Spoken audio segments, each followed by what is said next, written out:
Wanita baru saja meminjam bulu domba kualitas terbaik yang baru dibeli dan mengangkatnya di tangannya. Ia dengan cepat merasakan ada yang tidak biasa. Pada saat itu, pria di sampingnya juga membeli 4 liang bulu domba kualitas terbaik. Maka wanita itu langsung mengulurkan tangan mengambil bulu domba milik pria itu. Berdasarkan pengalaman, ia merasakan beratnya. Sekali sentuh, ia langsung merasa tenang. Ini bukanlah 4 liang bulu domba, jelas hanya 2 liang. Pemilik toko melihat pengukurannya terungkap dan langsung marah. Ia berteriak memerintahkan wanita itu untuk cepat pergi. Jika tidak, ia akan bersikap kasar terhadap janda dan anak yatimnya. Namun, wanita itu juga bukan lawan yang mudah. Tiba-tiba ia mengambil pisau yang ada di sampingnya. Ia melayangkan pisau itu ke udara secara sembarangan. Kini, pemilik toko yang licik itu langsung terkejut. Segera setelah itu, wanita itu memanfaatkan ketidakwaspadaannya. Sekali tebas, ia hampir memotong keturunan pemilik toko tersebut. Sekarang pemilik toko itu ketakutan dan langsung mengembalikan uangnya sepenuhnya. Wanita itu puas tidak hanya mendapatkan uangnya kembali. Ia juga membantu pria itu mengembalikan kerugian. Pada saat itu, wanita itu sama sekali tidak menyangka. Pria di depannya ternyata adalah kepala pabrik yang baru. Dan tidak lama kemudian, pria itu akan membantunya dengan besar. Dialah orang yang selama ini saya cari. Kepala pabrik, kamu tidak salah orang, kan? Tentu saja tidak. Dia masih mengenakan jam tangan itu. Jam tangan yang saya berikan padanya dulu. Tolong bantu saya untuk memeriksa. Saya ingin semua informasi tentang dia sekarang juga. Sementara itu, wanita itu membawa barang pulang ke rumah. Tujuannya adalah untuk membuatkan pakaian baru untuk putrinya. Di musim dingin ini, putrinya hanya mengenakan satu kemeja tipis. Namun ketika wanita itu selesai membuat pakaian dan ingin memakaikannya pada anaknya, gadis itu tidak bisa menahan diri untuk mundur selangkah. Ternyata sebelum ini, wanita itu ingin menikahi pria licik. Jadi setiap hari dia terus-menerus mengirim barang, mencari perhatian ibu dan anak dari pria licik. Namun, dia tidak peduli pada anaknya sendiri.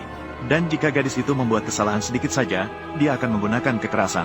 Maka gadis itu melihat ibunya mendekat. Secara refleks, dia ingin menghindar.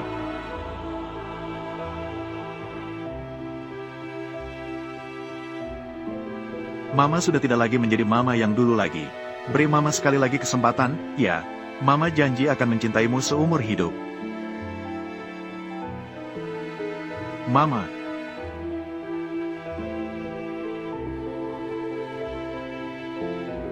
Merasakan wanita itu meneteskan air mata. Gadis itu sangat pengertian dan menghapusnya. Melihat putrinya yang begitu pengertian, wanita itu mengambil pakaian dan memakaikannya.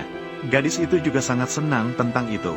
Dia bahkan memberitahu wanita itu bahwa ini adalah ulang tahunnya yang paling bahagia.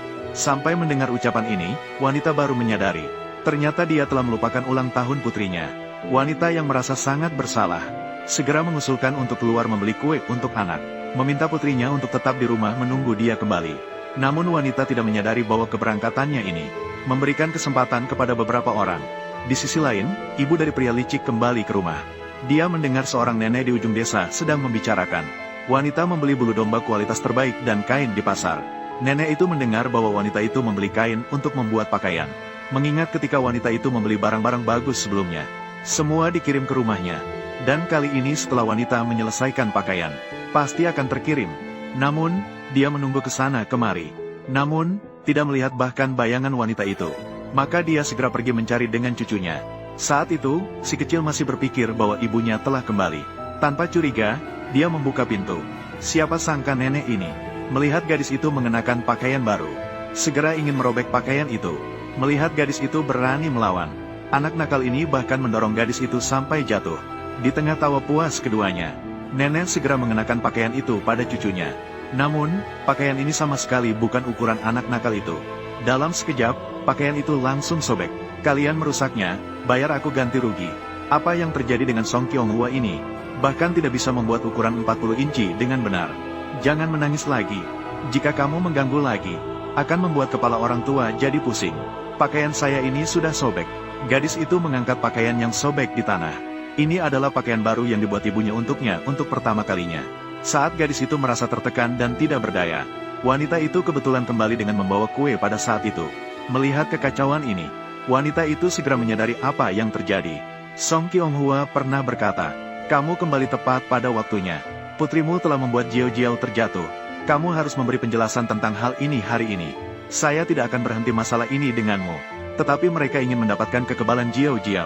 Jiao hanya ingin mendapatkan kekebalan itu kembali. Kau anak nakal. Apa itu kekebalan? Berani berbohong di depan ibumu. Inilah kekebalan Jiao Jiao. Percaya atau tidak, saya bisa membutuhmu. Kamu benar. Masalah ini memang memerlukan penjelasan.